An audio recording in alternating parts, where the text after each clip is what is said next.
Pourriture sur le trône? Comment le dernier Luxembourg du Saint-Empire romain germanique est mort dans la peur et dans ses propres excréments. Le 2 novembre, dans la nuit humide de la fête de tous les morts. Alors que le brouillard plane sur Mayence, comme un linceul, l'empereur Venceslas IV est retrouvé dans sa chambre.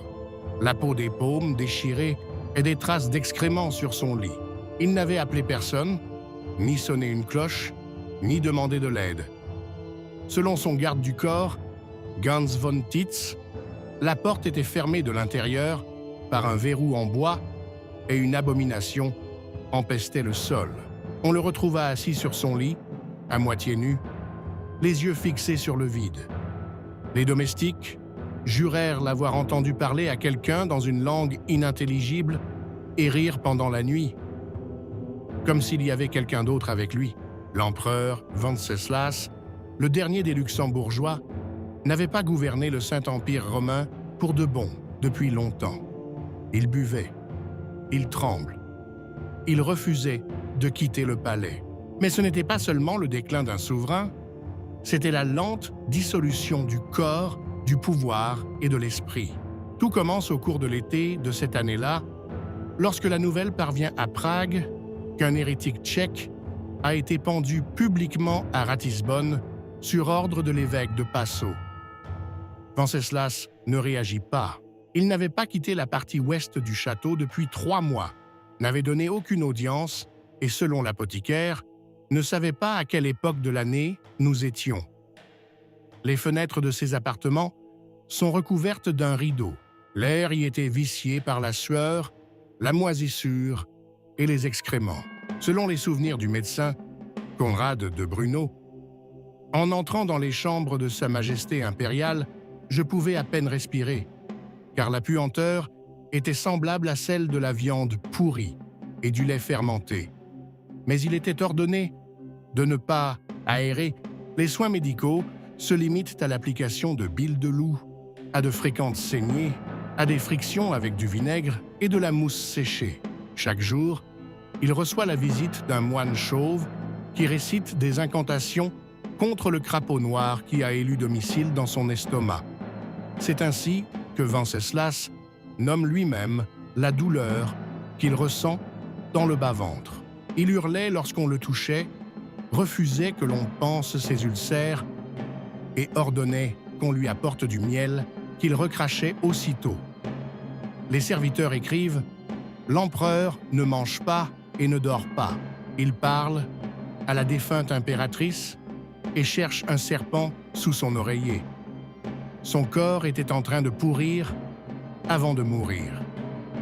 Des plaies sont apparues sur la peau, notamment à l'aine et à l'intérieur des cuisses. Le moine qui l'a soigné a mentionné dans une note « puse avec un mélange de noirceur et de sang avec une odeur d'oignon pourri. Aucune pommade n'est efficace. La brûlure s'intensifie et Wenceslas lui-même supplie qu'on l'arrête, mais seulement pour un moment. Après quoi, il demande à nouveau qu'on le brûle. Plus tard, il s'avéra qu'il souffrait d'une furonculose compliquée par la pourriture du sucre, ce qui, dans la langue de l'époque, signifiait « malédiction de la chair ». L'un des ambulanciers a tenté d'ouvrir l'ulcère avec un couteau, mais Václav l'a mordu et lui a ensuite ordonné de lui couper l'oreille pour sacrilège. Tout cela se déroule dans un contexte de disparition du pouvoir réel. Le Reichstag de Nuremberg se réunit sans lui. Les électeurs désignent un nouveau candidat. Mais c'est comme si Venceslas lui-même ne s'en apercevait pas. Il ordonne d'écrire des lettres aux morts, notamment à son père, Charles IV, affirmant qu'il sait comment le sortir de l'enfer. Le chroniqueur Pierre de Znaim a noté que les dernières lettres de l'empereur étaient couvertes de taches sombres, probablement des matières fécales. Selon certaines rumeurs, son frère Sigismond l'aurait empoisonné pour accélérer la transition vers la couronne. D'autres affirmaient que sa maladie était une punition pour ses liens avec les Hussites et son rejet de la bulle papale.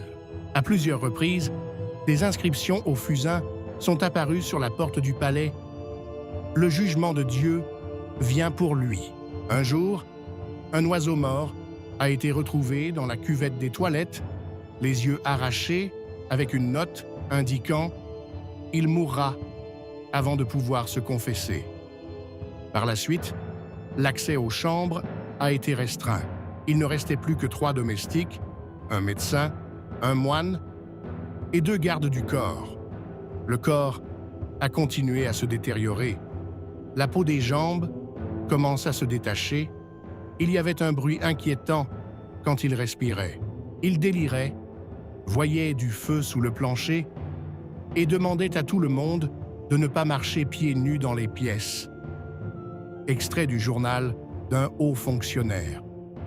Aujourd'hui, Sa Majesté a ordonné de sceller les fenêtres, car des démons y grimpent. Il s'est coupé pour laisser sortir les esprits. Quelques jours plus tard, il a perdu le contrôle de sa miction. Les sols ont été aspergés et des rats de palais ont commencé à apparaître dans la chambre à coucher. Pendant la nuit, un de ses gardes du corps s'enfuit, affirmant avoir entendu l'empereur parler avec les voix de 3 femmes en même temps. Lorsque les températures commencent à baisser en octobre, le pourrissement s'accélère. Un ulcère noir s'ouvre sur sa poitrine. L'odeur devient si insupportable que les moines refusent d'entrer sans pansement imbibé de goudron. Le feldscher Jacob Holzmann écrit « La mort refusait de l'emporter. Elle semblait attendre qu'il finisse par se fondre dans ses propres excréments. Venceslas n'est pas mort immédiatement. Il était inconscient depuis 3 jours, mais sa respiration persistait, rare, rauque, comme si elle s'échappait de ses entrailles avec la décomposition. Son cœur s'est arrêté aux premières heures du 6 novembre. Il a fallu 5 hommes pour sortir le corps. La peau se détachait du muscle. L'un des porteurs est tombé malade plus tard et est mort, probablement d'un empoisonnement du sang. Le rite n'a pas été accompli à temps. Le cadavre a commencé à se décomposer avant que les moines n'aient fini de réciter les prières. L'embaumement n'a pas été possible. Il ne restait du corps qu'une bouillie épaisse et sombre, que les moines ont ordonné de brûler dans une boîte fermée. Le décès a été officiellement déclaré arrêt cardiaque soudain. La lutte pour le trône commence bientôt. Sigismond est reconnu comme empereur, mais avec difficulté. Des partisans hussites se soulèvent en Bohême, affirmant que Venceslas a été tué par des partisans du pape. Sa mort crée une rupture entre les princes allemands et la noblesse de Bohême. Les électeurs demandent la constitution d'un nouveau conseil, et les rumeurs de la ville disent que l'Empire a pourri avec lui. Extrait d'une lettre de l'évêque de Trèves, « Il n'est pas mort, il a disparu », comme un excrément jeté dans la nuit. Et puis ce fut la famine, les massacres, les frères contre les frères. Dans les premiers jours suivant la mort de Venceslas IV, le palais de Prague est scellé. Sur ordre de Sigismond, le frère du défunt, personne n'avait le droit de pénétrer dans les appartements de l'empereur défunt sans l'autorisation écrite de l'archichancelier. La raison n'est pas seulement d'ordre sécuritaire, l'odeur qui se dégageait de l'aile ouest était si forte que, même après que les restes du corps eurent été brûlés, les tissus, les meubles et les murs de pierre continuaient à dégager de la pourriture.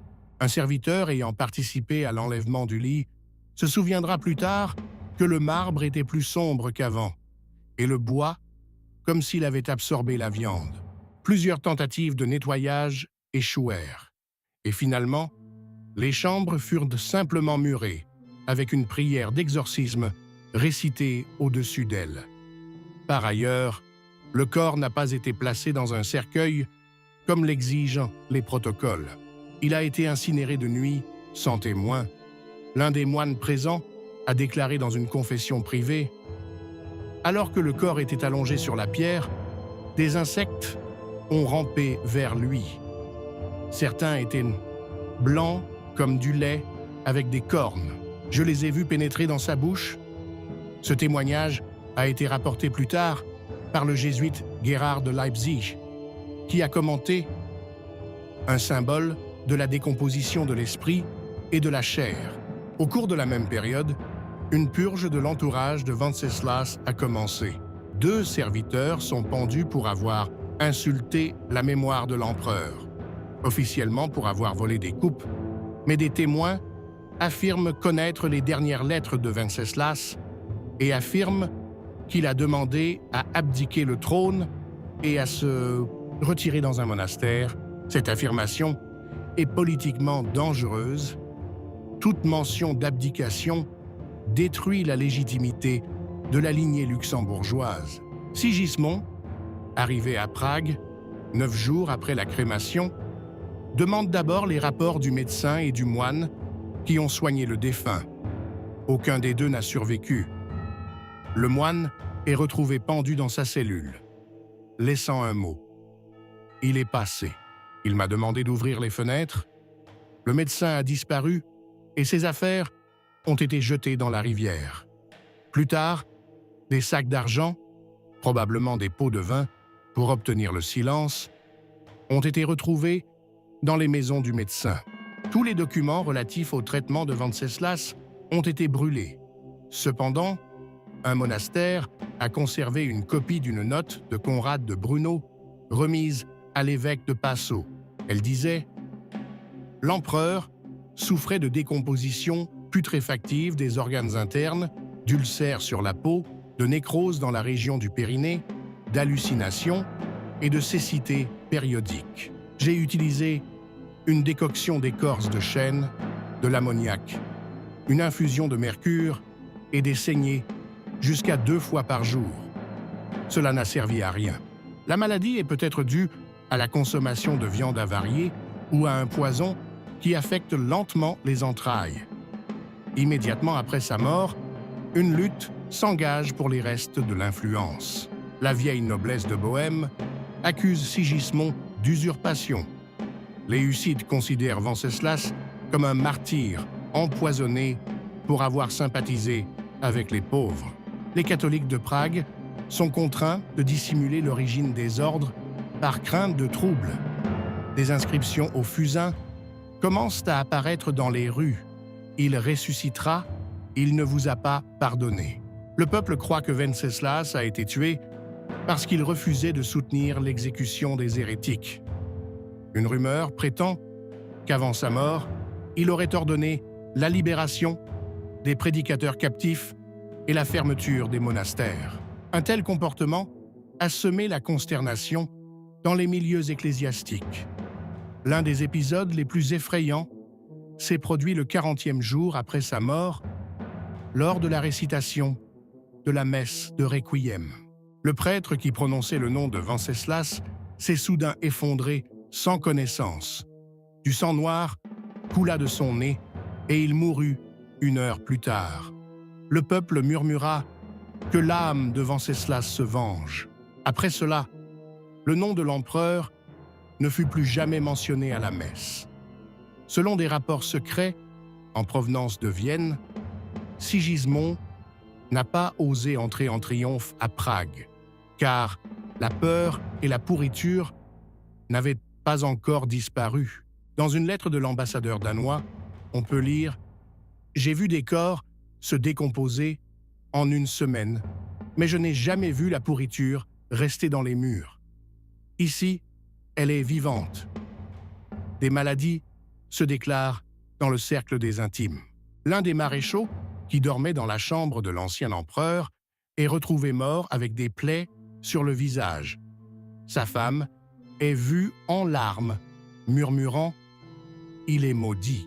Selon certaines informations, même les meubles retirés du palais commençaient à dégager une odeur de viande avariée.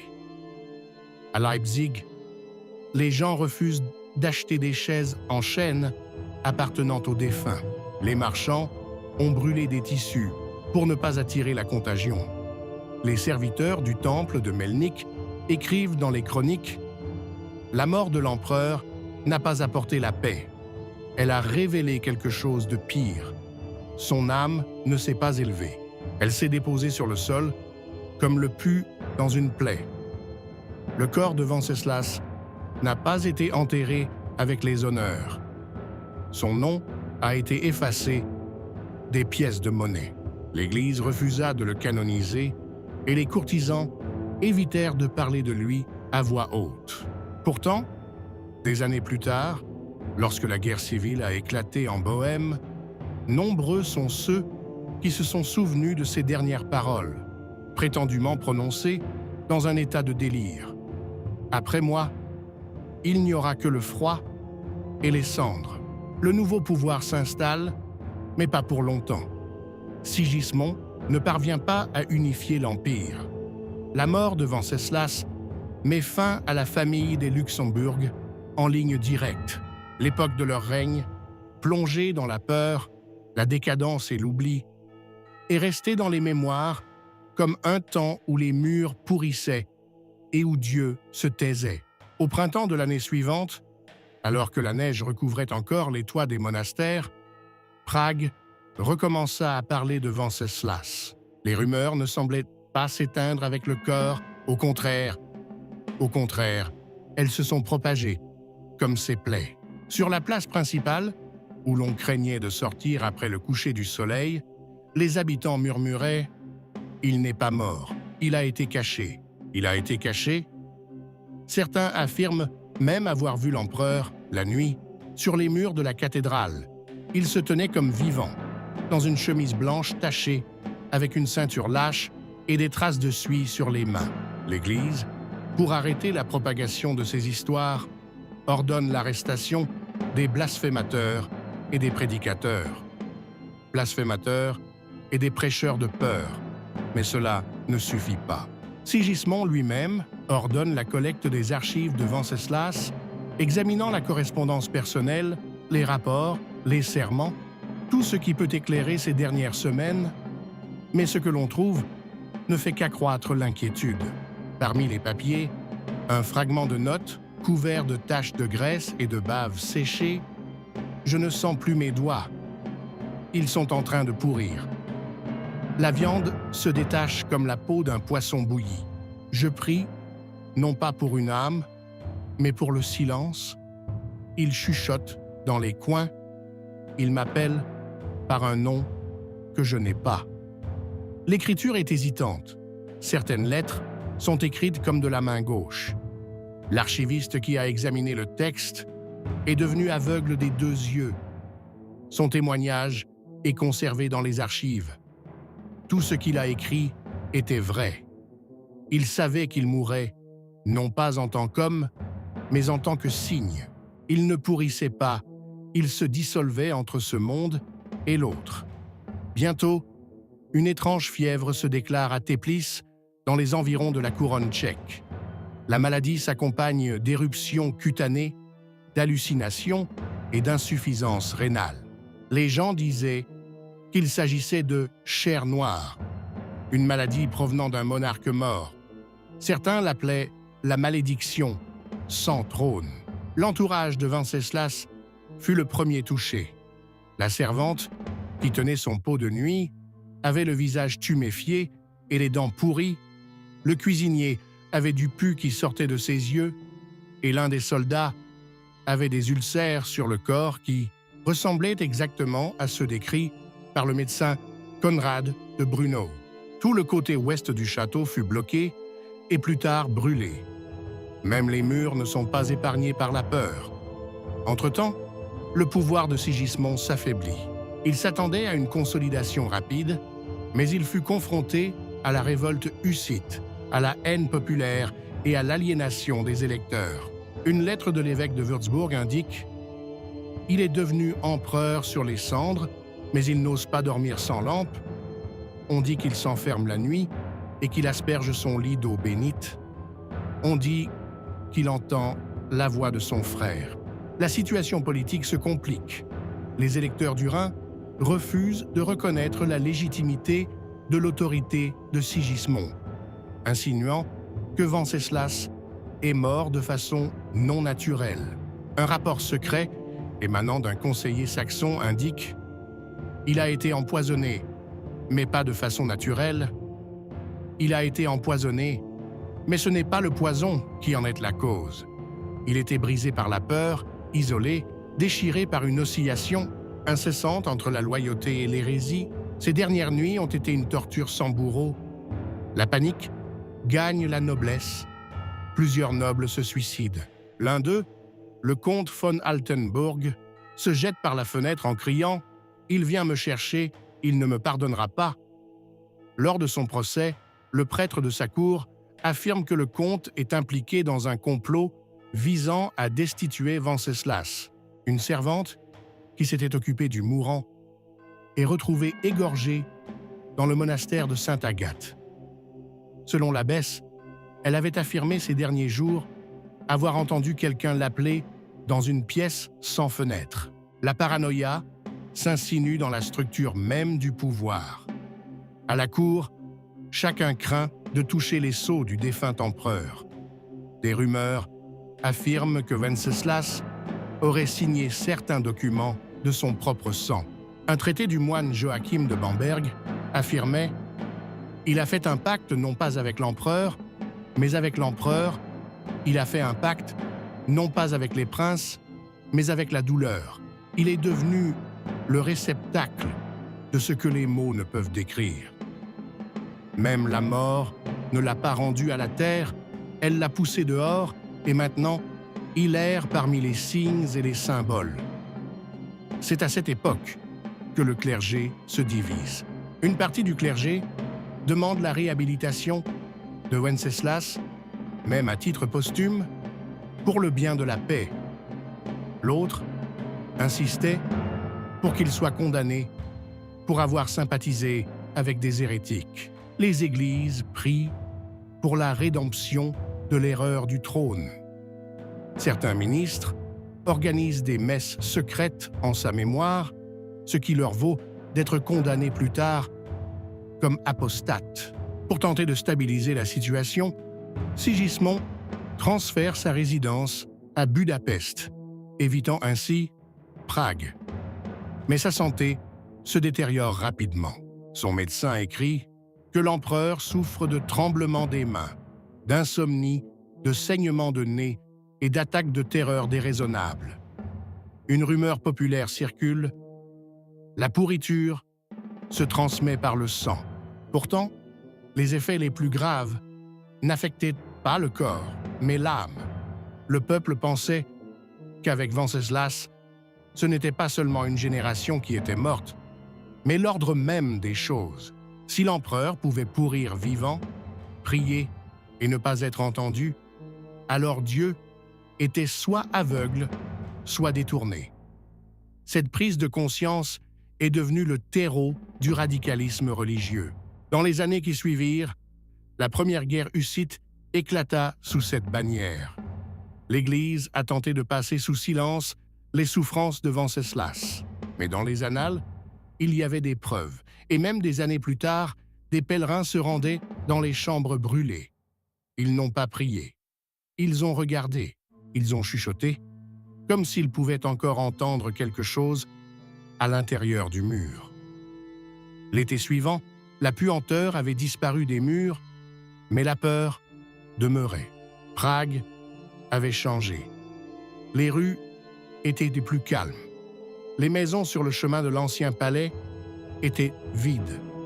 Les gens évitaient de prononcer le nom de Venceslas à voix haute. Ses portraits sont détruits. Les monastères reçoivent secrètement l'ordre de brûler tout document mentionnant ces derniers jours. Le pouvoir de Sigismond est renforcé, non par l'amour, mais par la crainte que la même chose ne se produise sous son règne. L'Empire vit dans un état de tension étouffé, comme s'il s'attendait à ce que la pourriture jaillisse à nouveau des plafonds. Entre-temps, un groupe de scribes monastiques d'Alsace a retrouvé des fragments des archives de la mort de l'empereur. Parmi eux figure un passage d'un journal appartenant probablement à un cardinal de Bamberg qui est arrivé à la maison de Venceslas 3 semaines avant la fin. Il ne se reconnaît pas dans le miroir, Il y voit son père, son frère, sa femme morte. Il dit qu'ils se tiennent près de son lit. Dans la nuit, il entend des bruits sourds. Il prétend qu'un ange est venu le chercher, mais l'ange porte des bottes pourries et tient une tête de chien. Ces documents ont été divulgués à l'extérieur du monastère et ont été distribués sous forme de tracts interdits. Certains pensaient qu'il s'agissait de faux, mais trop de choses correspondaient au récit des survivants. Le nom de Venceslas devient le symbole de la chute, non seulement corporelle, mais aussi spirituelle. Il n'était plus humain. Il était craint pour rappeler que même loin pouvait mourir, laissant derrière lui une odeur nauséabonde plutôt que la gloire. Les archives montrent qu'au cours des derniers mois de sa vie, Venceslas a tenté de révoquer ses propres décrets, de ramener les prédicateurs exilés et de distribuer une partie du trésor aux pauvres. Ses serviteurs ont affirmé qu'il parlait à voix basse d'un jugement terrible et de diable d'encre qui écrirait tout. Certains historiens ont par la suite émis l'hypothèse qu'il souffrait d'une forme grave d'insuffisance rénale accompagnée d'une encéphalopathie urémique. Cela expliquerait ses délires, ses crises d'épilepsie, son odeur corporelle nauséabonde et ses ulcères. Mais de son vivant, personne ne connaissait le diagnostic ni la signification de ce qui se passait. Seulement l'horreur. La mort de Venceslas a changé non seulement la politique, mais aussi l'image même de l'empereur. Après lui, tous les monarques ne craignaient ni la révolte ni le meurtre, mais de mourir ainsi, lentement, dans ses propres excréments, oublié, maudit, comme un chiffon jeté hors d'un château. Par la suite, les souverains allemands ont commencé à construire des chambres séparées pour les mourants, loin du palais, loin des regards. Un nouveau terme apparaît dans les discours des médecins du monastère, la maladie de Wenceslaus, qui signifie une déchéance morale et corporelle progressive sur fond de perte de pouvoir. Sigismond, son frère, ne lui survit que 10 ans. Avant sa mort, il ordonne qu'on ne l'appelle pas empereur, mais simplement fils du péché. Il voulut que son corps soit enveloppé dans un simple linceul et enterré sans inscription. Selon le témoignage d'un moine, sa dernière parole fut « Il attend ». L'histoire de Venceslas est devenue interdite. Dans les chroniques officielles, son nom est passé sous silence. Son image ne figure pas dans les galeries royales. Pourtant, dans les églises de Bohême, on entendait parfois les vieilles épouses murmurer à la lueur des bougies « Celui qui pourrit reviendra ». Il n'a pas été glorifié. Il n'était pas maudit. Il a juste été oublié, comme un cauchemar dont on se réveille avec des sueurs froides et dont on ne veut pas se souvenir. Mais l'oublier ne signifie pas s'en débarrasser. L'Empire n'a plus jamais été le même. Après Venceslas, chaque souverain successif a gardé à ses côtés non seulement un médecin et un prêtre, mais aussi un apothicaire avec un sac d'opium, au cas où la pourriture commencerait à se manifester. Et si l'on en croit, l'un des rares témoignages conservés, enregistré par un scribe itinérant en Haute-Bohême, dans la chambre où l'empereur est mort, les bougies ne brûlent pas. Elles sont éteintes par l'air. C'est ainsi que s'est achevée l'ère luxembourgeoise, non par une bataille, non par un triomphe, mais par une odeur nauséabonde et la peur de leur propre chair.